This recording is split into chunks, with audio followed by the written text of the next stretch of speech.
for the arrival of the official party. Please welcome the Chairman of the Joint Chiefs of Staff, General Kaine, the Secretary of War, Hex, and Mrs. Jennifer Hex.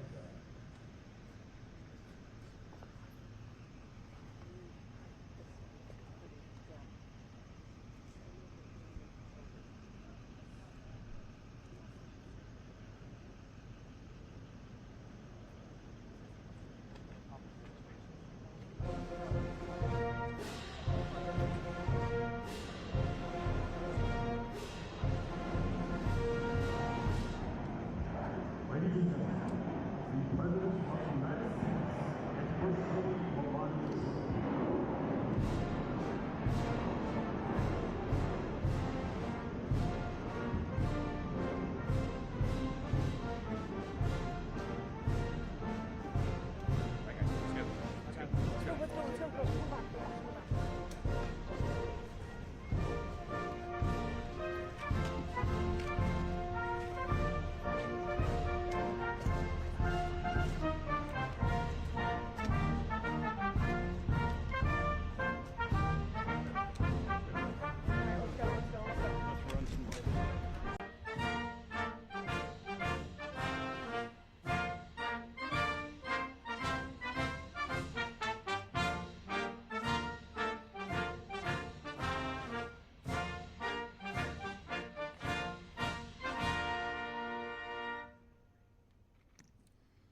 Please remain standing for the presentation of colors and the playing of the national anthem performed by the United States Air Force Band, directed by First Lieutenant Julian Sconiers, and the Joint Armed Forces Chorus, directed by Captain Bonnie Alger.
Ladies and gentlemen, please be seated.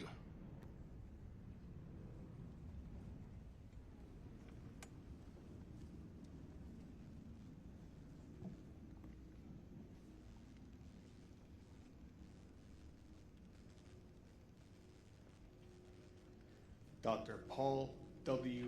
Ambrose. Specialist Craig S. Amundsen, United States Army.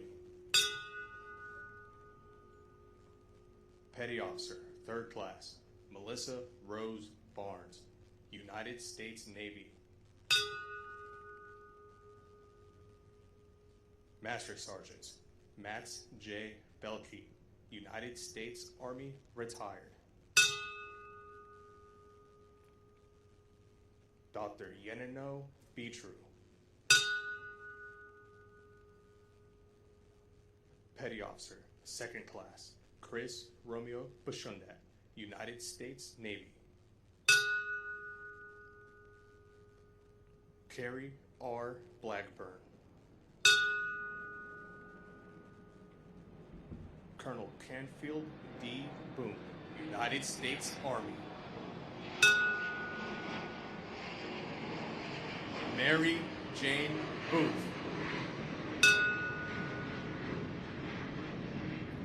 Donna M. Bowen. Alan P. Boyle. Bernard C. Brown II. Petty Officer, 3rd Class, Christopher L. Burford, United States Navy.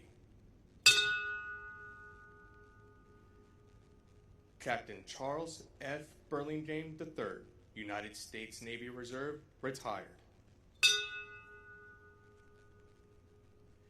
Petty Officer, 3rd Class, Daniel M. Caballero, United States Navy. Sergeants, 1st Class, Jose O. Calderon Olmedo, United States Army. Suzanne M. Calley.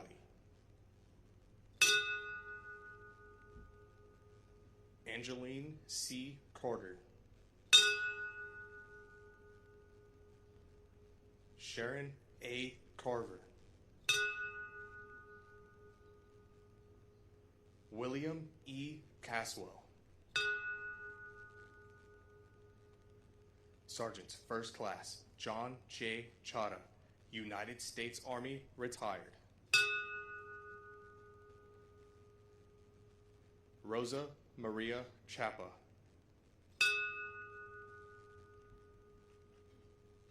David M. Charleboy.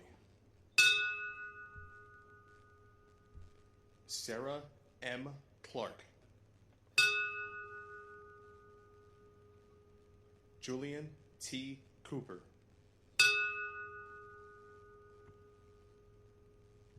Asia S. Cotton. Lieutenant Commander Eric A. Cranford, United States Navy.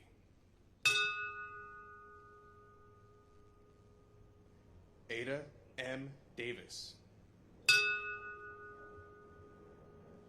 James D. Debonair.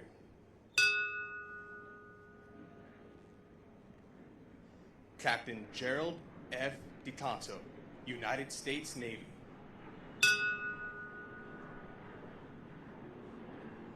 Rodney Dickens.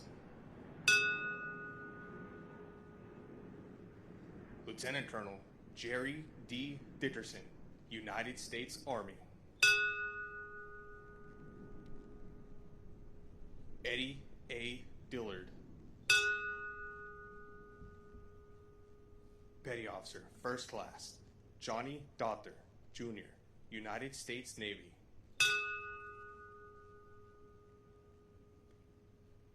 Captain Robert E. Dolan, Jr., United States Navy.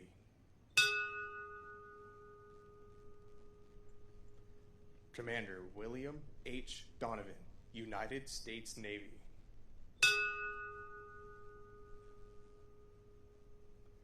Lieutenant Commander Charles A. Dross III, United States Navy, retired.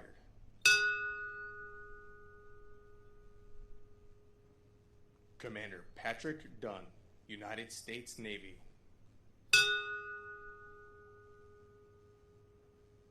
Petty Officer, First Class, Edward T. Earhart, United States Navy. Barbara G. Edwards. Lieutenant Commander Robert R. Elseth, United States Navy Reserve. Charles S. Falkenberg and his wife, Leslie A. Whittington,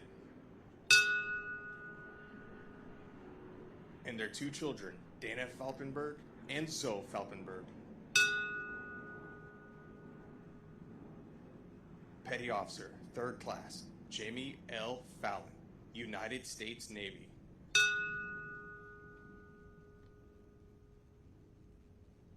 J. Joseph Ferguson.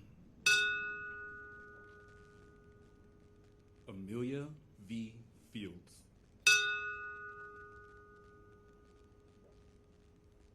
Gerald P. Fisher.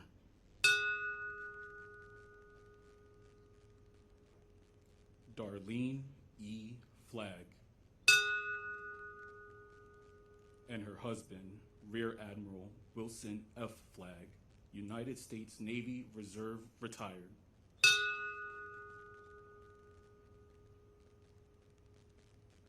Petty Officer, Second Class, Matthew M. Flacco, United States Navy.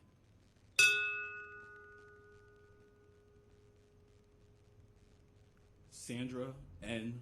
Foster.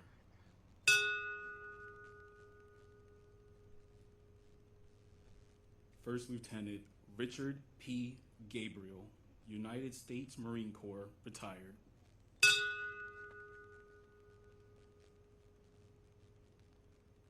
Captain Lawrence D.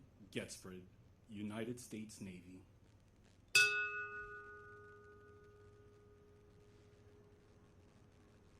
Cortez Gee.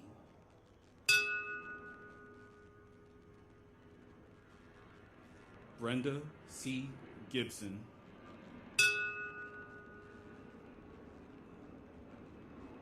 Colonel Ronald F. Galinsky, United States Navy, United States Army, retired.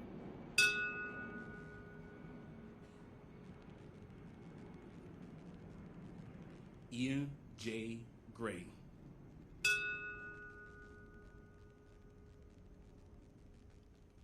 Diane Hale McKenzie.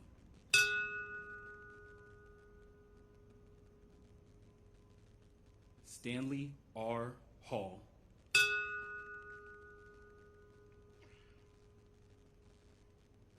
Carolyn B. Hammond.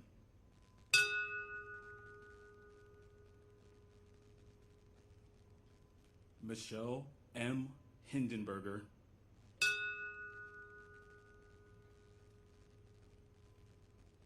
Sheila M. S. Hine.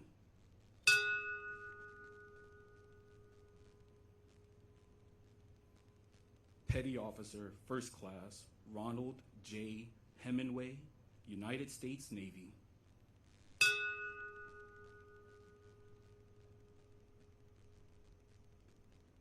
Major Wallace Cole Hogan, Jr., United States Army.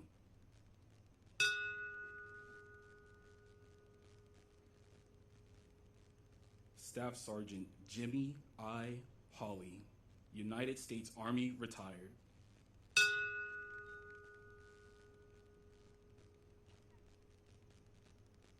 Angela M. Houts.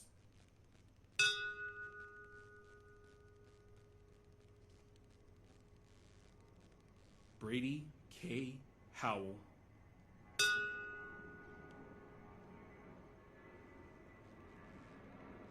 Peggy M. Hurt.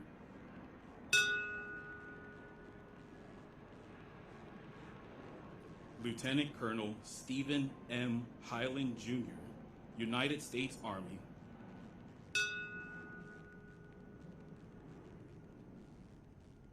Lieutenant Colonel Robert J. Heimel, United States Air Force, retired.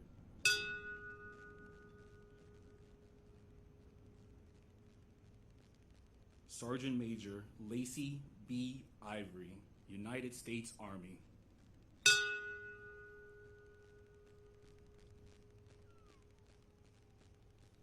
Brian C. Jack.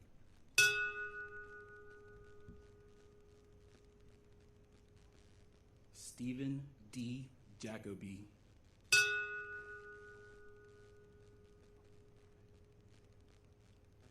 Lieutenant Colonel Dennis M. Johnson, United States Army.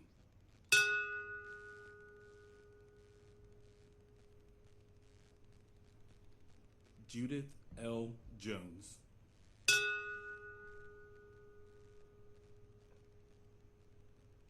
Ann C. Judge.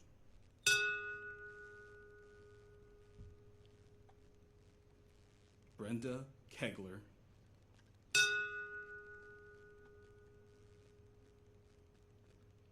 Chandler R. Keller.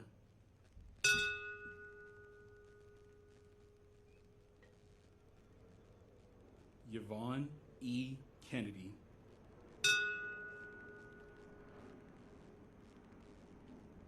Norma Cruz Khan.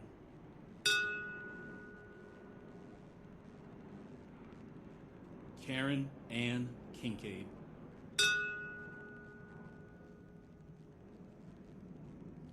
Lieutenant Michael S. Lamanna, United States Navy.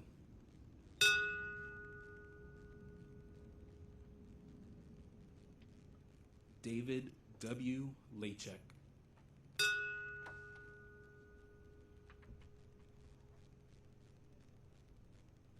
Dong Chu Lee.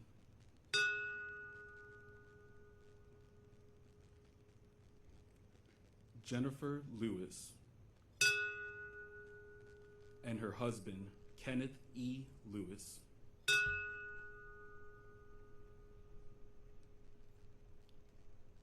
Samantha L. Lightborn Allen.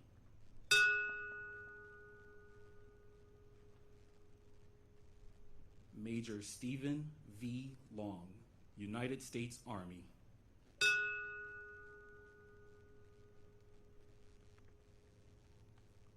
James T. Lynch, Jr.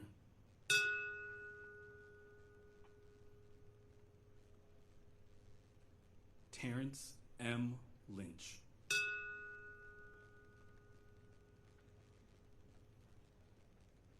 Petty Officer, Second Class, Nehaman Lyons IV, United States Navy.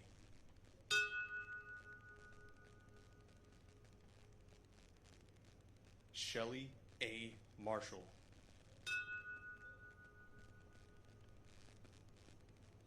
Teresa M. Martin.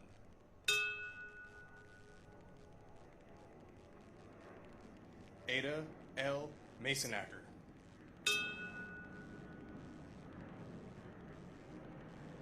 Lieutenant Colonel Dean E.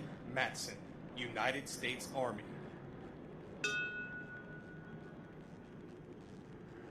Lieutenant General Timothy J. Maud, United States Army.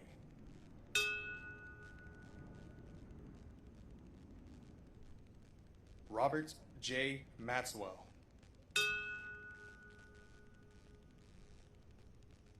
Renee A. May.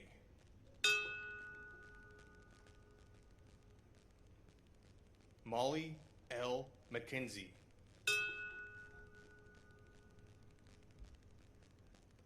Dora Marie Menchaca.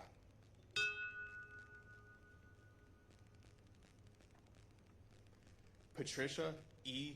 Midgley.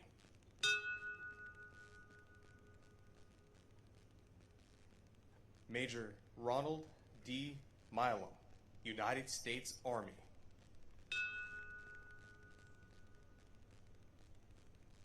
Gerard P. Moran, Jr.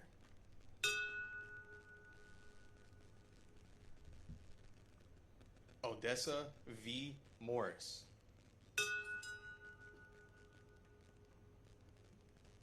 Petty Officer, First Class, Brian A. Moss, United States Navy.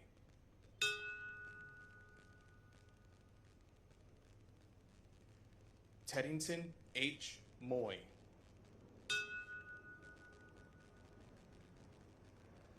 Lieutenant Commander Patrick J. Murphy, United States Navy Reserve.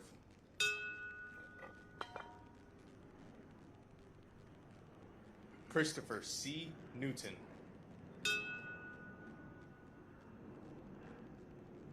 Con Nok Nguyen.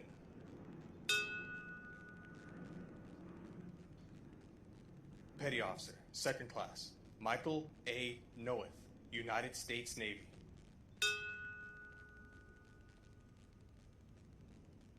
Barbara K. Olson.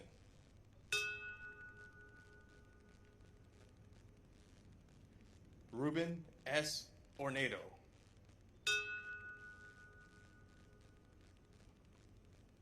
Diana B. Pedro.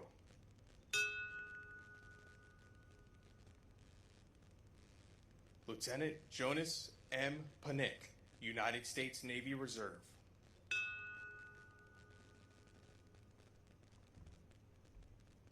Major Clifford L. Patterson, Jr., United States Army.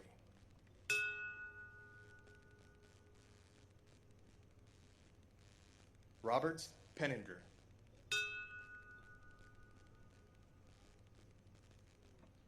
Robert R. Ploder III.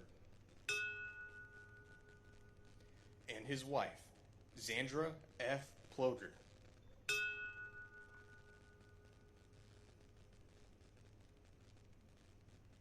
Lieutenant Darren H. Pontel, United States Navy Reserve.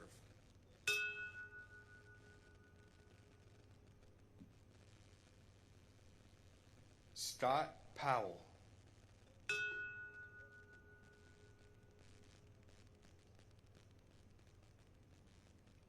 Captain Jack D. Punches, United States Navy, retired.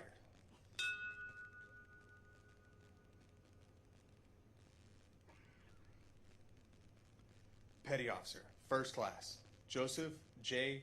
Piesier, Jr., United States Navy.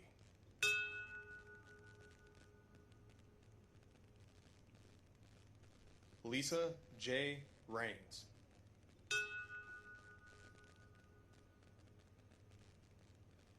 Deborah A. Ramser.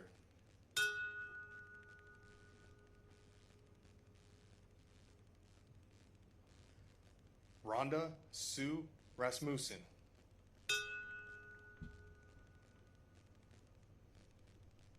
Petty Officer, First Class, Marcia D. Ratchford, United States Navy.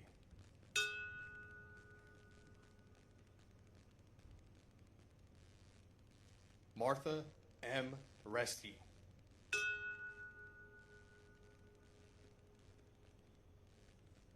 Todd H. Rubin.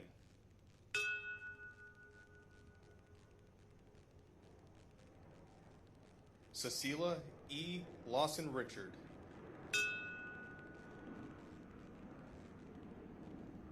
Edward V. Rowenhorst.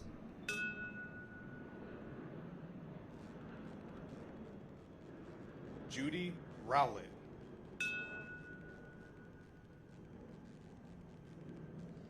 Sergeant Major Robert E. Russell, United States Army, retired.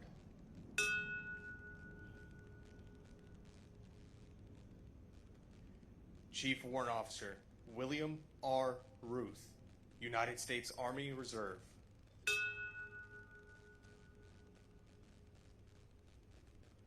Charles E. Sabin, Sr.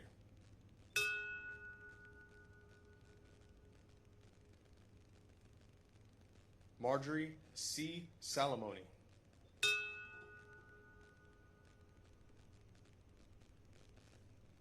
John P. Sammartino.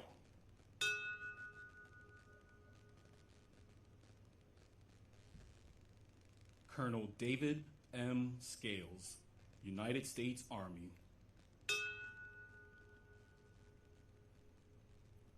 Commander Robert A. Schlegel, United States Navy. Janice M. Scott.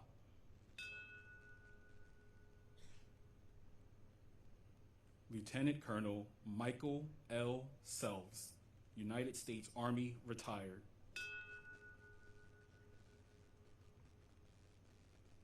Marion H. Serva.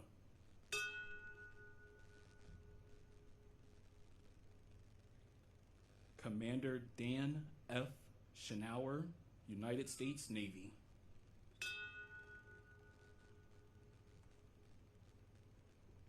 Antoinette M. Sherman.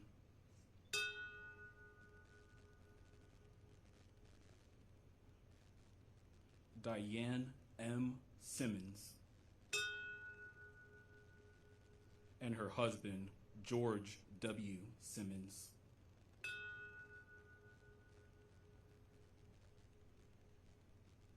Donald D. Simmons.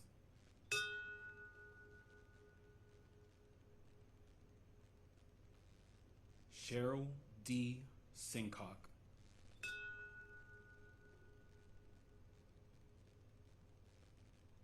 Chief Greg H. Smallwood, United States Navy.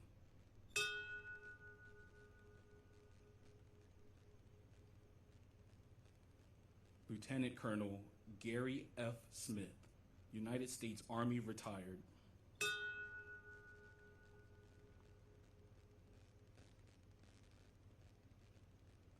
Mary Ray Sopper.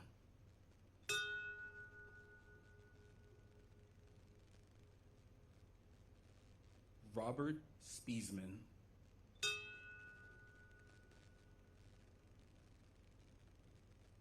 Patricia J. Statz.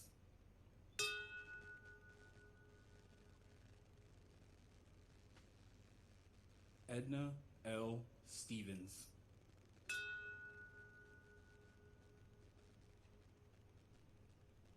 Norma Lang Sturley.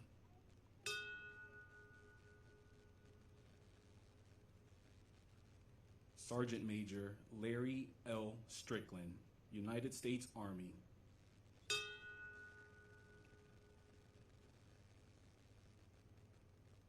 Hilda E. Taylor.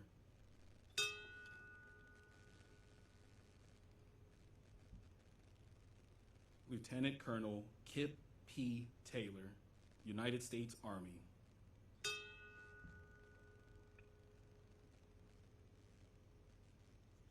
Leonard E. Taylor.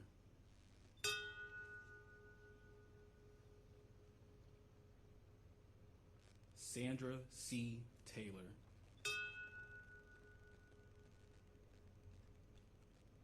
Sandra D.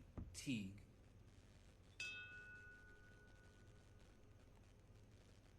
Lieutenant Carl W. Tepe, United States Army, retired.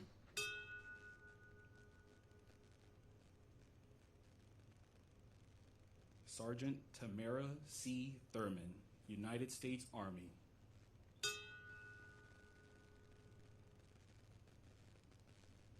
Lieutenant Commander Otis V. Tolbert, United States Navy.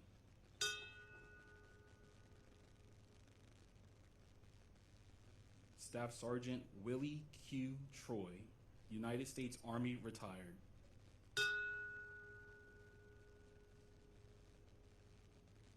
Lieutenant Commander Ronald J. Vaughn, United States Navy Reserve. Lieutenant Colonel Karen J. Wagner, United States Army.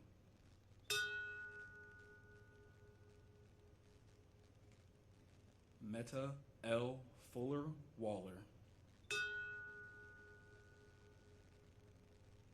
Specialist Chin Sun Pack Wells, United States Army.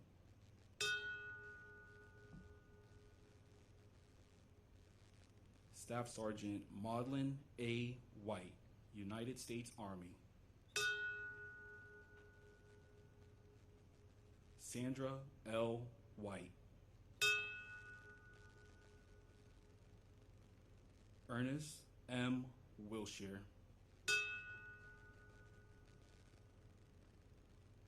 Lieutenant Commander David L. Williams, United States Navy.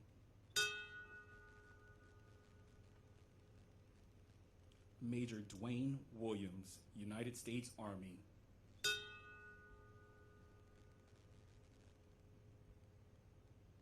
Chief Marvin Roger Woods, United States Navy, retired.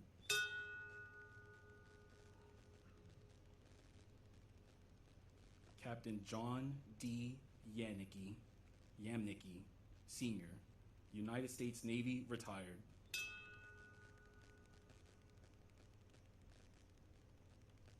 Vicky Yancey. Petty Officer, 2nd Class, Kevin W. Yomcom, United States Navy. Chief Donald M. Young, United States Navy.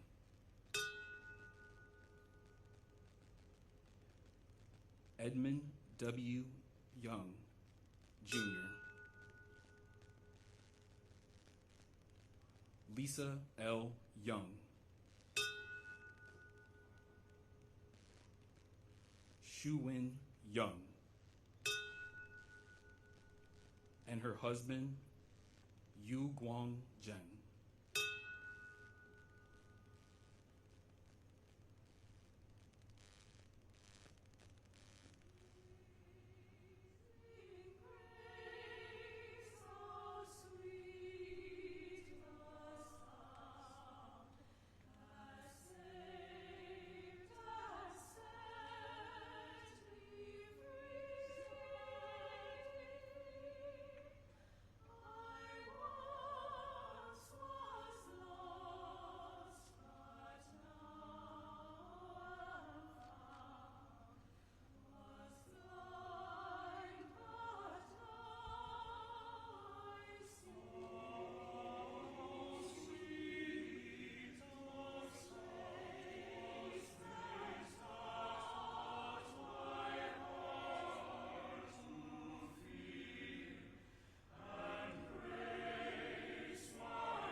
Ladies and gentlemen, please stand for the invocation provided by the Chief of Navy Chaplains, Rear Admiral Gregory Todd.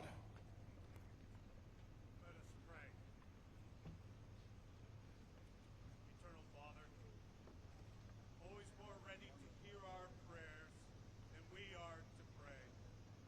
Mercifully grant us your presence with us today, that we may be comforted as we reflect on the events of that fateful day and strengthened for the tasks ahead. While our memory of the violence of September 11th is 24 years old, for many of us the pain still lingers as we consider the heroic sacrifices made by many that day and by many more in the years of war that resulted.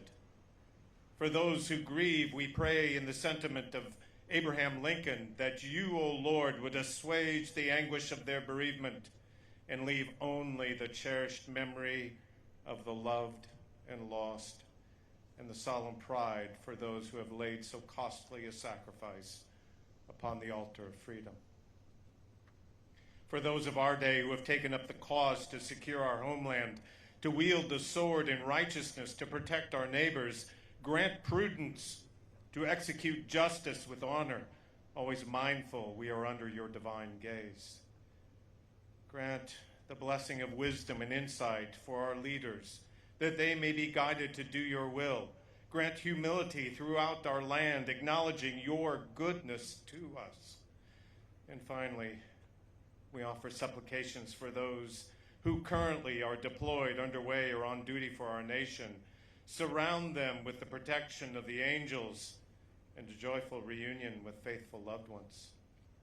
In your most holy name, amen. Please join me for a moment of silence for that minute of impact 24 years ago today.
Ladies and gentlemen, please be seated.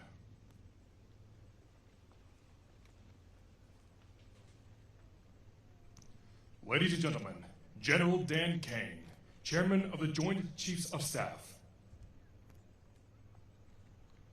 Good morning, Mr. President, Madam First Lady, Secretary Hex, members of the President's Cabinet, and leaders from across government, the military, distinguished visitors, veterans, first responders, fellow Americans, and most importantly, the families of our fallen from that day.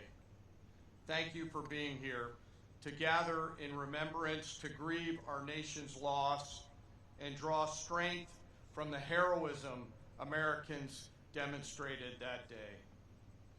September 11th reminds us that even in the darkest of times, American strength endures, and if attacked, we will immediately fight back. 24 years ago, on a beautiful morning here in Washington, American Airlines Flight 77 took off at 8:20 a.m. from Dulles International Airport with 59 passengers and crew bound for Los Angeles. Here at the Pentagon, soldiers, sailors, airmen, Marines, Coast Guardmen, and civilians began what they thought would be an ordinary day of service. They kissed their loved ones goodbye, dropped kids off at daycare, and commuted in here for another day of duty, having no idea what they were about to face. 200 miles north of here, Al-Qaeda terrorists took control of 2 aircraft, American Airlines Flight 11 and United Airlines Flight 175. At 8:46 a.m., the first plane was flown deliberately into the North Tower. And minutes later, the second airplane was flown into the second tower. We all knew at that very moment that our world had changed, that America was at war. And then at 9:37 a.m., just moments ago, 24 years ago, American Airlines Flight 77 ripped through the west wall here at the Pentagon, where our flag outside the building now hangs. And this ground that we stand upon became hollowed. 2,977 were lost in the attacks that morning. The conventional wisdom is that our nation went to war weeks later in Afghanistan. The truth is, we went to war immediately, and America started to fight back before the attack was even over. In New York City, firefighters, police officers, paramedics, first responders, and everyday citizens charged into towers, climbing hundreds and hundreds of flights of stairs to rescue their fellow Americans.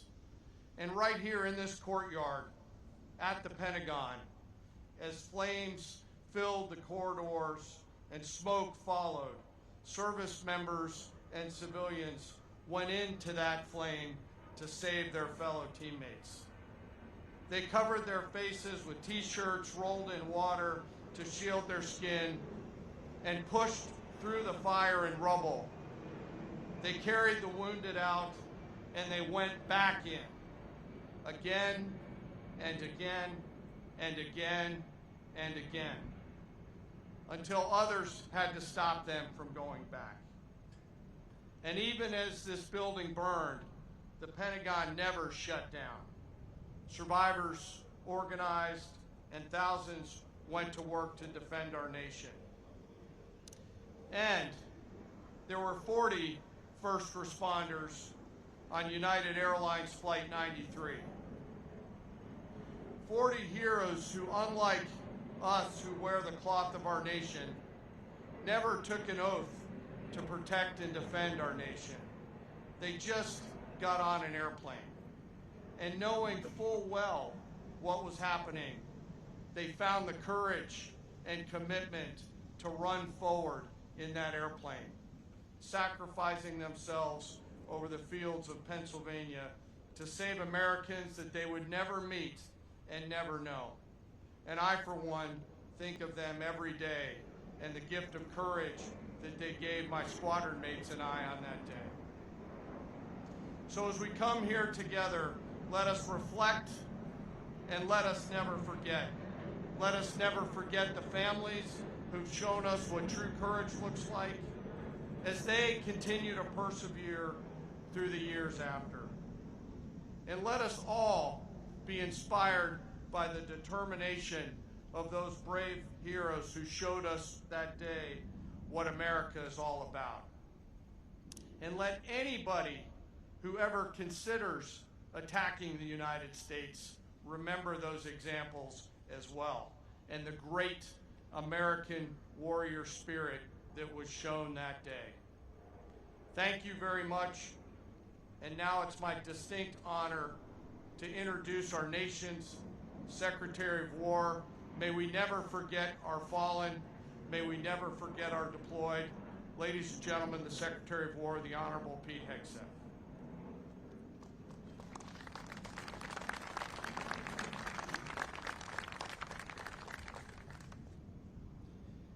24 years ago, Islamist terrorists massacred nearly 3,000 innocent American lives in New York City, Shanksville, Pennsylvania, and right here at the Pentagon. The building you see behind me, the War Department, was targeted in an act of savage evil. And today on these hallowed grounds, we gather to honor those victims and heroes with the resolve to never forget. We gather to pay tribute to the first responders who charged into the flames and up the stairs, to those trapped on planes fighting their final fight, and to the families whose lives were forever altered by that fateful day. Like everyone in this audience, I remember exactly where I was when that first tower was struck. A college junior with a fresh set of Army fatigues in my dorm room closet, having just joined Army ROTC. Like too many Americans, I was naive to the threats brewing abroad and infiltrating our shores. But from that day forward, I felt an unshakable call to action, a duty to defend our sacred homeland with everything I had. Like all of you, 9/11 was the ultimate validator to serve. But I was not alone. An entire generation of warriors stepped forward, willing to pay the ultimate price to exact retribution and secure our country. Forged in the crucibles of Afghanistan and Iraq, we stood watch in distant lands on dangerous missions, often, in retrospect, nebulous missions, all to secure our people and so we could live in peace. War is an enduring aspect of the human condition, a tool that, when wielded wisely, ruthlessly punishes enemies intent on terrorizing or subjugating our nation. War must not become a mere tool for global social work, eager to risk American blood and treasure for utopian fever dreams. We should hit hard, wreak vengeance, and return home. For 2 decades, our warriors fought with valor every day, far from home, even though sometimes their leaders gave them nation-building missions and half-baked exits. Thankfully today, we have an American military that President Trump has now rebuilt twice. Yet despite the weight of history, the Department of War will always honor the service of our warriors and all they left behind, never straying from the warrior ethos they and those on 9/11 embodied and deserve. We best honor their memory and the memory of 9/11 by learning the correct lessons of that day and the decades of courage that followed. Full hearts, clear eyes. To every member of our War Department, past and present, you are the best, the real elite, the real 1% of this nation. Standing here today, we honor those 184 rings of the bell, souls lost at the Pentagon and on Flight 77. Even as first responders were grossly outnumbered by the wounded, many ran toward the chaos, cared for the injured, and comforted the dying. It was bedlam. But in that moment, American heroism was laid bare. That purpose, that spirit lives on in uniform today. Despite such tragedies, our republic endured.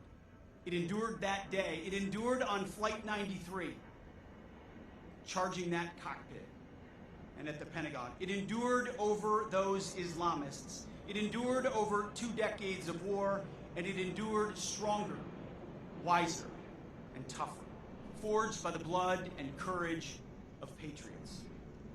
Our job now is to ensure that future generations inherit a strong and vigilant America. 9/11 is vivid for me and all of you, but it will soon live only in the history books for our youngest.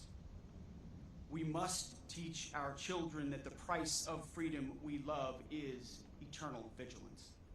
Instill in them the importance of upholding America's Constitution, holding tight to our freedom and our faith, and relentlessly pursuing our enemies. Prepare them to defend this nation by the ballot, the wallet, and when necessary, the cloth of our country, because the world remains a viper's nest. It requires us. As I speak, hostile elements plot to curb our power and slaughter our people in our homeland, in our hemisphere, and halfway around the globe. Not everyone needs to wear a uniform, but some of us do. That is our profession and our promise to this nation. In closing, a reading from Scripture, Romans chapter 5, verses 3 through 4. We rejoice in our sufferings, knowing that suffering produces endurance, endurance produces character, and character produces hope. On this day, 24 years ago, we suffered.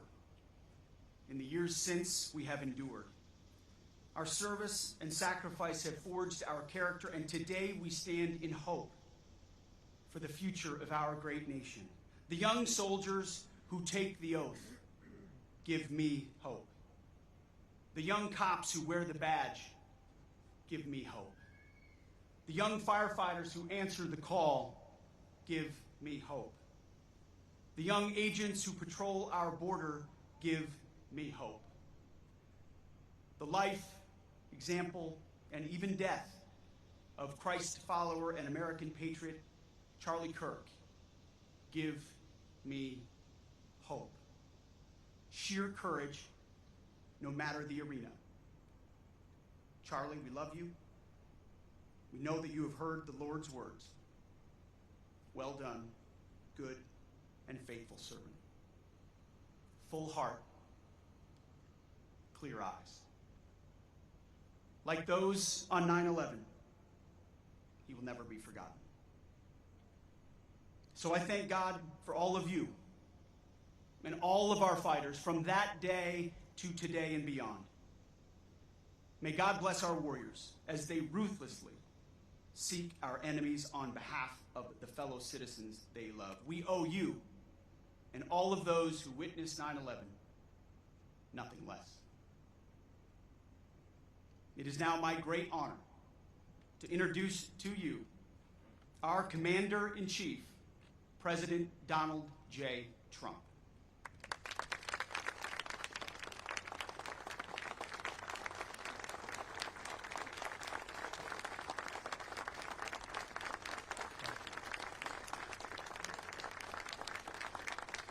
Thank you very much, everybody. Thank you very much. Before we begin, let me express the horror and grief so many Americans at the heinous assassination of Charlie Kirk have felt. Charlie was a giant of his generation, a champion of liberty, and an inspiration to millions and millions of people. Our prayers are with his wonderful wife, Eric, and his beautiful children. Fantastic people they are. We miss him greatly, yet I have no doubt that Charlie's voice and the courage he put into the hearts of countless people, especially young people, will live on. I'm pleased to announce that I will soon be awarding Charlie Kirk posthumously the Presidential Medal of Freedom.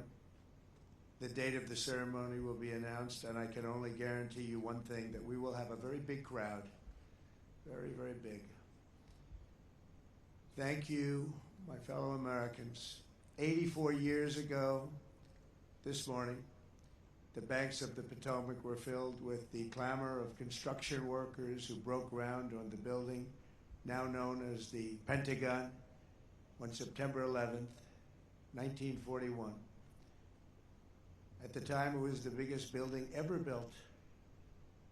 From that moment forward, this structure stood as a monument to American strength, power, and cherished American freedom.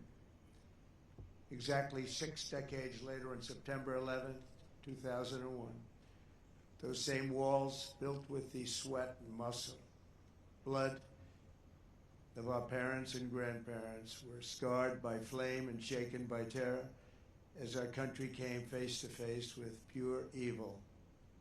On that fateful day, savage monsters attacked the very symbols of our civilization. Yet here in Virginia and in New York and in the skies over Pennsylvania, Americans did not hesitate.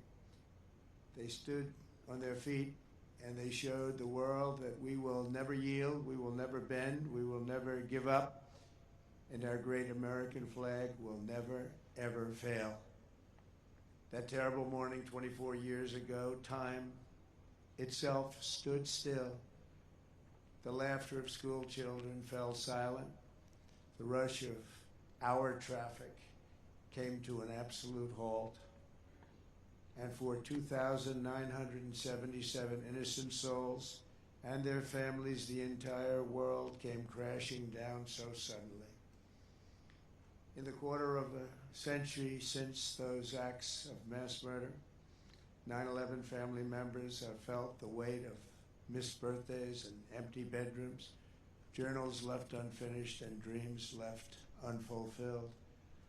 To every member that still feels a void every day of your lives, the First Lady and I unite with you in sorrow.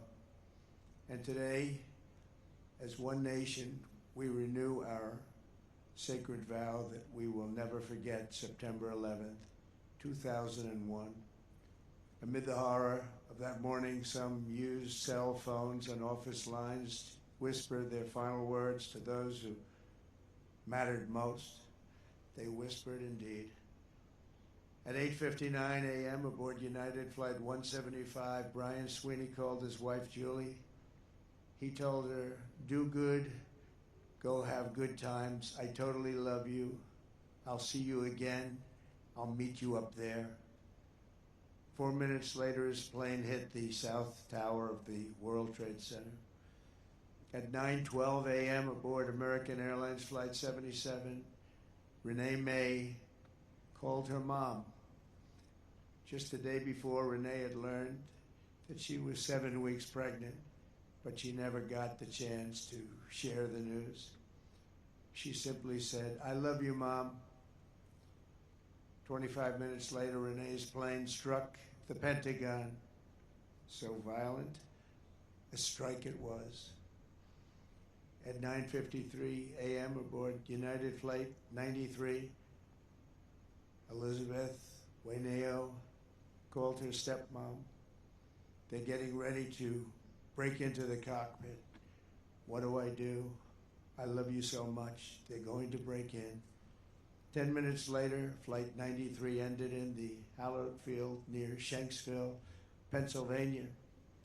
At 10:25 a.m., Tom McGinnis was trapped on the 92nd floor of the North Tower when he told his wonderful wife, Elena, on the phone, "There are people jumping from the floors above us. If we get out of here, it'll be a total miracle. I love you, darling. Take care of Caitlin, beautiful daughter." 3 minutes later, the tower fell. Out of the ash, we witnessed the awesome power of that incredible love. We've seen it rise again. Out of the wreckage, we watched unbelievable courage suddenly take form. And out of the darkness, we saw the timeless truth of American character shine for the world to see. In America, we take blows, but we never buckle. We bleed, but we do not bow. And we defy the fear, endure the flames, and emerge from the crucible of every hardship stronger, prouder, and greater than ever before. Last year, we were a dead country. Now we have the hottest country anywhere in the world. In New York, there were heroes like Chuck Costello, a 46-year-old elevator mechanic and a member of the Knights of Columbus. He selflessly ran into the World Trade Center to free people trapped in the elevators. His body was not found until the following January, deep under the debris. While going through his belongings, Chuck's widow, Mary, a phenomenal woman, discovered a personal prayer written in his own words, "Help me to light the way for those in the dark, and when I enter the darkness, let me not panic, but patiently wait to remember the light." Beautiful words. When the time came, Chuck ran boldly into the darkness of hell on earth, and now he shines in the light of heaven above. We remember him this morning. That day we learned that the American heroic spirit was all around us. We saw it in the police officers, the great firefighters, the service members here at the Pentagon, and in the hearts of every American who answered history's call. One such hero was Army Sergeant First Class Steve Workman, who was on the edge of the impact zone when this incredible Pentagon was hit. He was right there. After leading hundreds of people to escape routes, Steve turned back and plunged into the inferno itself. Pushing through the debris, he came upon a severely burned Navy lieutenant, the only survivor from the Navy Command Center. Only one. The wounded lieutenant looked into Steve's soul and said, "Don't let me die." Steve replied, "I won't. I've got you. Just hang on." He wheeled the lieutenant out of the wreckage on the back of a maintenance cart before getting in the ambulance and taking him to Walter Reed Hospital. That man Steve saved, Lieutenant Kevin Schaefer, went on to join the elite team of CIA operatives who located Osama bin Laden. Steve, you're an American hero. We appreciate it. We appreciate what you've gone through. Please stand. Please stand. Boy, oh, good-looking man. You're a good-looking guy. You remember that day. You remember that day. Good. Thank you very much, Steve.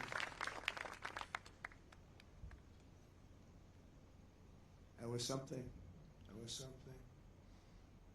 In the years that followed, America's warriors avenged our fallen and sent an unmistakable message to every enemy around the world. If you attack the United States of America, we will hunt you down and we will find you. Go all over this sometimes magnificent earth. We will crush you without mercy and we will triumph without question. That's why we named the former Department of Defense the Department of War. It will be different. We won the First World War. We won the Second World War. We won everything before that and in between. And then we decided to change the name. Well, now we have it back to where we all want it. Everybody wanted it. Everybody is so happy to have it back. You will fail and America will win, win, win. The enemy will always fail. 24 years have passed since that Tuesday morning in September, and an entire generation of Americans have come of age in a totally different world. While they cannot remember the agony of that day, they are carrying on the legacy of those who lost. Around 8:30 a.m. on the morning of the attacks, Army Lieutenant Colonel Kip Taylor sent an email to his friends and family describing the joys of fatherhood and his excitement for the upcoming birth of his unborn son. He wrote, "After you have kids, there are days that you just get going and you say, 'Hi, honey, I'm home.' What we do until that moment pales in comparison, but just that little statement, 'Hi, honey,' So American, so beautiful. But that's really the point of it all, isn't it?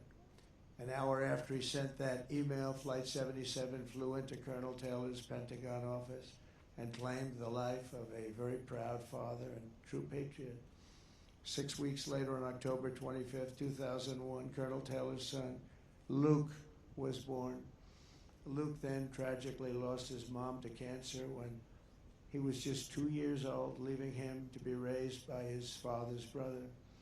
As a young boy, Luke asked his uncle about the folded flag on the bookshelf, and when he learned about his dad's decades of devotion to the Army and the horrors of September 11th, that's when he learned.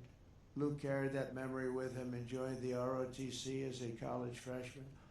He graduated just last year, and I'm pleased to say he is with us today as a second lieutenant and doing very well. He's rising quickly in the infantry, preparing for Army Ranger School.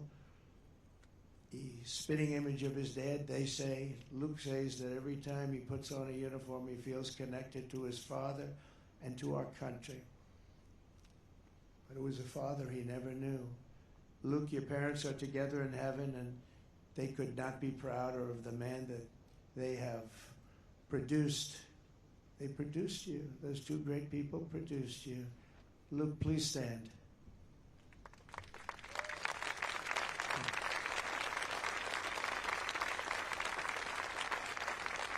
Thank you. You look good, Luke. You look good. They're looking down on you. They're very proud. This morning we recall the light of America's best and bravest and the love that they showed in their final moments. In their memory, we make a solemn pledge and a noble promise. We will honor always our great heroes. You are our heroes. There's a group of people that don't want to talk about our heroes, but we will always talk about our heroes. And that's the way our country is, and that's the way the people feel. We will defend the nation they served, the values they upheld, and the freedom for which they died. We will support our troops, we will protect our families, and we will preserve the American way of life for every future generation. We will build taller, grow stronger, fight harder, and soar higher. And together we will go forward as one people with one heart, one faith, one flag, and one glorious destiny under Almighty God. May God bless the memories of those who died and the heroes who fought and the soldiers who still stand watch. May God bless the United States of America. Thank you very much. Thank you. Thank you.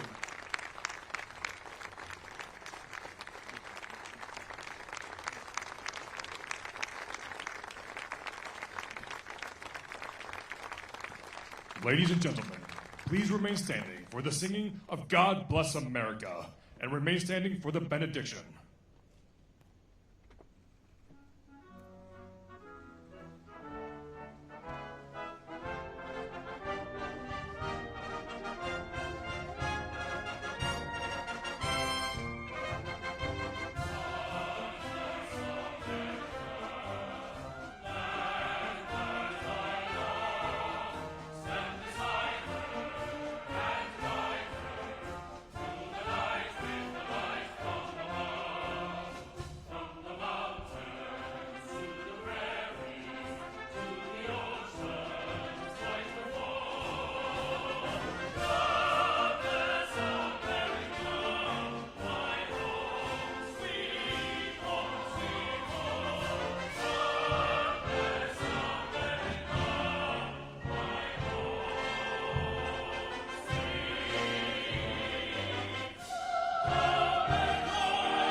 Let us pray.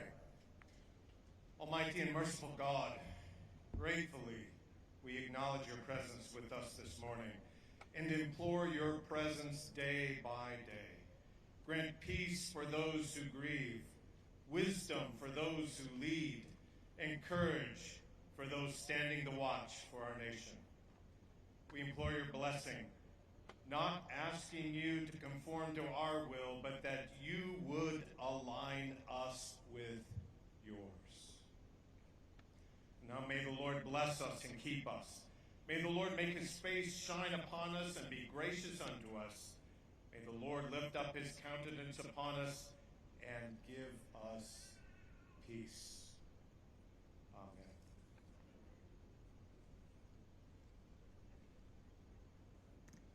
Ladies and gentlemen, this concludes today's ceremony. Please remain seated until the departure of the official party. Thank you for joining us this morning. The Pentagon Memorial and the Pentagon Memorial Chapel are open until 12 p.m.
If I'm crouching, yeah, it might be. Here, I can back up and you can scoot in front of me. I'm sorry. Yeah. Okay, I feel too close. I'll kneel. Yeah, I'm not gonna kneel right into the passion. Hello.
everybody. Very similar writing. Thank you. Thank you very much.